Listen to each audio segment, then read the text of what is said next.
ವೀಕ್ಷಕರೇ, ಈ ದಿನ ನಾವು ಒಂದು ಕಾಯಿ ಕಡುಬನ್ನು ಮಾಡೋಣ. ಇಲ್ಲಿ ನಾನು ಒಂದು ಬೌಲು ತೆಂಗಿನಕಾಯಿ ತೊಗೊಂಡಿದ್ದೀನಿ, ಅದನ್ನು ತುರಿದಿಟ್ಕೊಂಡಿದ್ದೀನಿ. ಮತ್ತು ನಾವು ಎಷ್ಟು ಕಾಯಿ ತೊಗೊಂಡಿರ್ತೀವಿ ಅದರಲ್ಲಿ ಅರ್ಧದಷ್ಟು ಬೆಲ್ಲನ ತೊಗೊಳ್ಬೇಕು. ನಾನಿಲ್ಲಿ ಉಡಿ ಬೆಲ್ಲ ತೊಗೊಂಡಿದ್ದೀನಿ, ಆರ್ಗ್ಯಾನಿಕ್ ಉಡಿ ಬೆಲ್ಲನ ತೊಗೊಂಡಿದ್ದೀನಿ. ನಾವು ತೆಂಗಿನಕಾಯಿ ತೊಗೊಂಡಿರೋದ್ರಲ್ಲಿ ಅರ್ಧದಷ್ಟು ಬೆಲ್ಲನ ತೊಗೊಂಡಿದ್ದೀನಿ.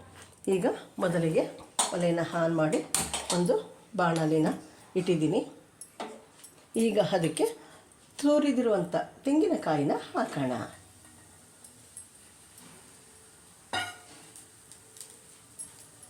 ಅದಕ್ಕೇ ನಾನು ಬೆಲ್ಲ ತೊಗೊಂಡಿದ್ದೀನಲ್ಲ ಅದನ್ನು ಕೂಡ ಹಾಕ್ತಾಯಿದ್ದೀನಿ. ಎರಡನ್ನು ಕೂಡ ಈಗ ಕೈ ಆಡಿಸ್ತಾ ಇರಬೇಕು, ಅಂದರೆ ಬಿಡದೇನೆ ಸ್ವಲ್ಪ ಕೈ ಆಡಿಸ್ತಾ ಇರಬೇಕು, ಇಲ್ಲದ್ರೆ ತಳ ಹತ್ತುವಂಥ ಸಾಧ್ಯತೆ ಇರುತ್ತೆ. ತೆಂಗಿನಕಾಯಿ ಮತ್ತು ಬೆಲ್ಲದ ಹುಡಿ ಎರಡನ್ನು ಹಾಕ್ಬಿಟ್ಟು ಈಗ ನಾನು ಮಿಕ್ಸ್ ಮಾಡ್ತಾಯಿದ್ದೀನಿ. ಸ್ವಲ್ಪ ಪಾಕ ಬಿಟ್ಕೊಂಡು ಅದು ಸ್ವಲ್ಪ ಹಸಿ ಸ್ಮೆಲ್ಲು ಹೋಗುತ್ತೆ. ನೋಡಿ, ತೆಂಗಿನಕಾಯಿ ಮತ್ತು ಬೆಲ್ಲ ಎರಡು ಹೊಂದ್ಕೊಂಡು ಸ್ವಲ್ಪ ಬೆಂದಿದೆ, ಅದರ ಸ್ವಲ್ಪ ಹಸಿ ವಾಸನೆ ಕೂಡ ಹೋಗಿದೆ. ಈಗ ಅದಕ್ಕೆ ನಾನು 1 ಸ್ಪೂನ್ ಗಸಗಸೆ ಮತ್ತು ಸ್ವಲ್ಪ ಏಲಕ್ಕಿ ಪುಡಿನ ಹಾಕ್ತಾಯಿದ್ದೀನಿ.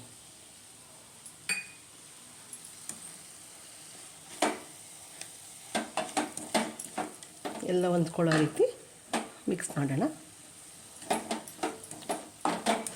ಉರಿ ಸ್ವಲ್ಪ ಸಣ್ಣದಾಗೆ ಇರಲಿ, ಸೀದೋದ್ರೆ ಅದು ಸ್ಮೆಲ್ ಚೆನ್ನಾಗಿರೋದಿಲ್ಲ ಅಂತ, ಬೆಲ್ಲ ತಳ ಹತ್ತುವಂಥ ಸಾಧ್ಯತೆ ಜಾಸ್ತಿ. ಅದಕ್ಕೆ ಸ್ವಲ್ಪ ಸಣ್ಣ ಉರಿನೇ ಹಾಕ್ಕೊಂಡು 1-2 ನಿಮಿಷ ಸ್ವಲ್ಪ ಉರಿಯೋಣ.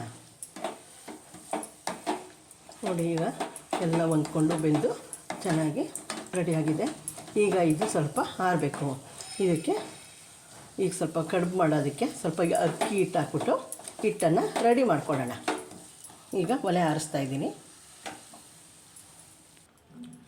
ಈಗ ಕಡುಬು ಮಾಡೋದಕ್ಕೆ ನಾವು ಈಗ ಸ್ವಲ್ಪ ಒಂದು ಬೌಲ್ನಲ್ಲಿ ಅಕ್ಕಿ ಹಿಟ್ಟು ಹಾಕ್ಬಿಟ್ಟು ಹಿಟ್ಟು ಕಲಿಸ್ಕೊಳ್ಳೋಣ. ನಾನು 1 ಬೌಲು ಅಕ್ಕಿ ಹಿಟ್ಟು ಹಾಕ್ತಾಯಿದ್ದೀನಿ. ಮತ್ತು ಅದಕ್ಕೆ ಚಿಟಿಕೆ ಉಪ್ಪು ಹಾಕ್ತಾಯಿದ್ದೀನಿ, ಸ್ವಲ್ಪ ಅಕ್ಕಿ ಹಿಟ್ಟು ಟೇಸ್ಟ್ ಬರಲಿ ಅಂತ.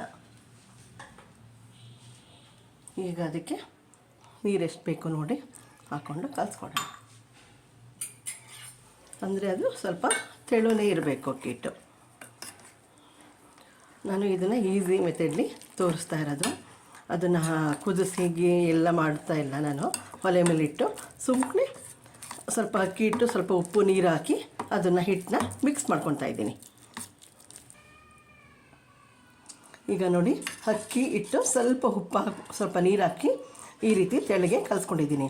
ಈ ರೀತಿ ಮಾಡಿಕೊಂಡ್ರೆ ನಾವು ಒಲೆ ಮೇಲೆ ಹಿಟ್ಟನ್ನು ಕುದಿಸುವಂಥ ಅವಶ್ಯಕತೆ ಇಲ್ಲ, ಮತ್ತು ಒತ್ತುವಂಥ ಅವಶ್ಯಕತೆ ಇಲ್ಲ.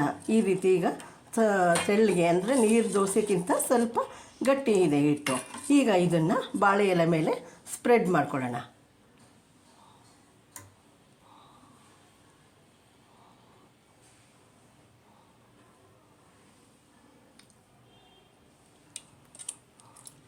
ಈಗ ಹಿಟ್ಟು ತೊಗೊಂಡು ಈ ರೀತಿ ಬಾಳೆ ಎಲೆ ಮೇಲೆ ಹಾಕಿ